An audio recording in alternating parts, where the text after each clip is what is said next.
this. Yeah. I like this. Yeah. I like this. Yeah. I like this.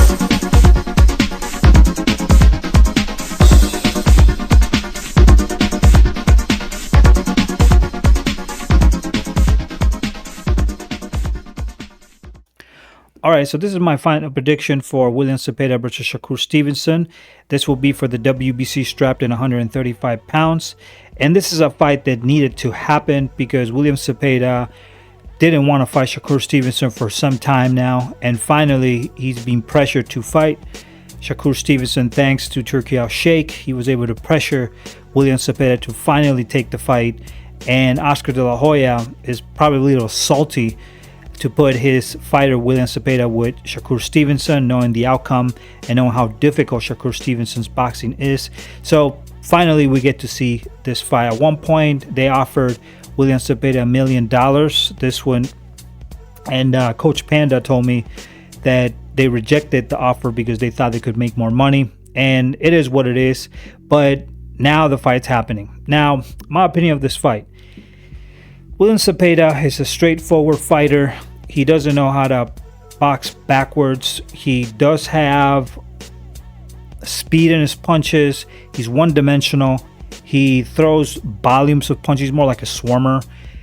He is a mediocre IQ boxer.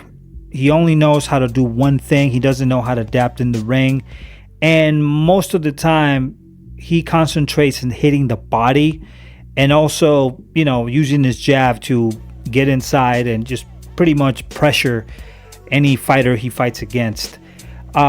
His last fight with Tevin Farmer was not really impressive. Tevin Farmer was not the same fighter that was in 130 pounds when he was a world champion.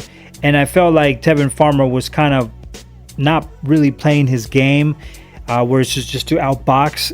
He was more trying to brawl with Zepeda, and I think that was a bad strategy. But either way, the first fight was a really good fight, and William Zepeda showed that he does not know how to adapt. The second fight was kind of similar, and William Zepeda could not finish Tevin Farmer, even though Tevin Farmer was hurt in the arm. In the case of Shakur Stevenson, he's a complete fighter. He can do everything. And when I say complete fighter, hold on. What I really mean is he's a complete boxer, because Zepeda is more of a fighter. Shakur Stevenson is more of a boxer. Okay.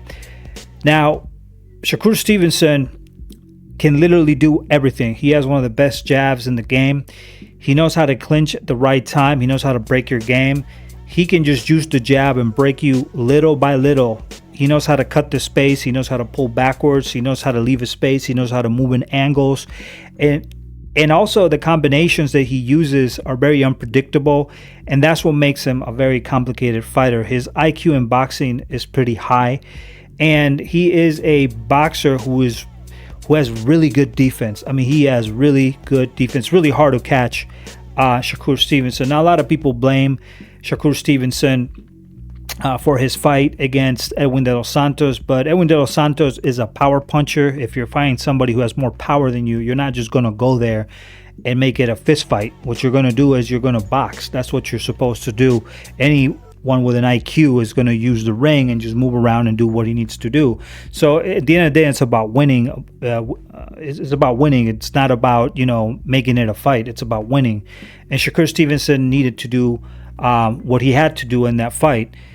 And people criticize Shakur Stevenson for that fight, but they forget that he beat the shit out of Oscar Valdez, which was pretty much a masterclass in how to box.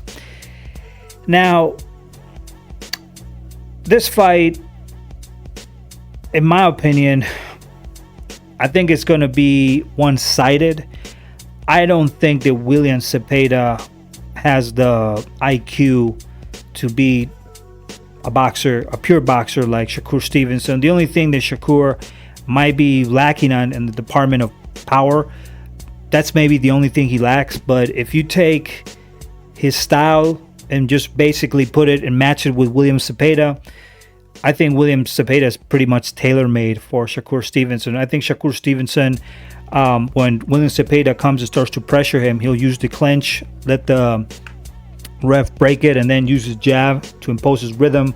And little by little, with the jab, just breaks Zepeda down little by little, because Zepeda is really stiff with his defense. He always leaves his face open, and he doesn't know how to really move in angles. He's not like a Gary Antoine Russell where he knows how to move in angles. He's just a straightforward boxer, one-dimensional. And Shakur Stevenson can find the three different dimensions. He knows how to cut the angles and make you pay for your mistakes if you don't cut the angle with him. And that's a problem with William Zepeda. And William Zepeda is only going to have one gear in this fight. Now, the one thing that benefits William Zepeda is going to be his cardio. But I think that jab that Shakur Stevenson carries, little by little, is going to break him down. And William Zepeda is open for counters. We saw that with Tevin Farmer. And it's going to be really hard for William Zepeda to hunt down Shakur Stevenson. Also because William Zepeda doesn't really have a lot of power. He's not like an Arthur Beterbiev. Some idiots compare him with Salvador Sanchez. He's definitely not Salvador Sanchez. He lacks in the IQ department. Salvador Sanchez knew how to move in angles and also knew how to, bend and also move his head from danger.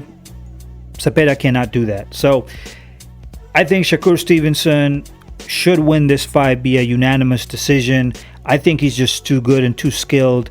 And I think William Zepeda, really, unless he knocks him out, I don't think he's going to win. Now, if William Zepeda goes there and he actually knew how to use the clinch and it became a clinch war, just not allowing Shakur Stevenson to move, maybe like Maidana tried with Floyd Mayweather Jr., he would have a better chance. But most Latino fighters, they just don't know how to use the clinch. And that's one of the biggest problems with Latinos. They don't know how to use the clinch. They want to, they get angry and call it hugging, but in reality, that's a defensive mechanism that you can use. And then you can also use it offensively as well. If you ever spar, you can use that offensively, and you don't allow the other boxer to come forward, or you can actually trap him and then start hitting your punches as well, right? So I think that Shakur Stevens is just too damn good for William Zepeda, and I can see a unanimous decision, a clear unanimous decision, or I could even see a TKO, because if Shakur Stevenson establishes his jab and he keeps his rhythm, William Zepeda little by little is going to get, he's going to tire out. I mean, he's just going to he's going to get tired, confused because of the angle changing, getting hit by the jab, and maybe Shakur Stevenson doesn't have too much power, but the timing is perfect. And Zepeda does not have that timing. So he's going to be confused. He's not going to be able to find his range. And then little by little, I think what Shakur Stevens is going to do is going to start throwing that second hand and, combining more and even throwing to the body. And I think he's just going to break it down. It could be a TKO as well. So unanimous decision, TKO.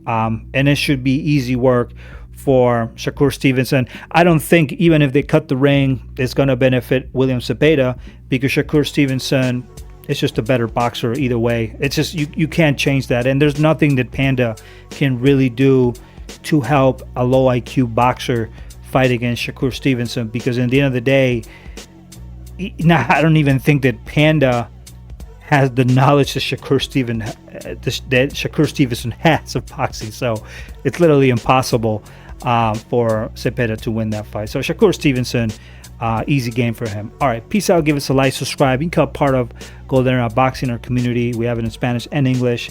And if you're an Orthodox, you like Orthodox boxing, old school boxing, you will like our channel as well. All right, peace out. See you in the next one. Peace out.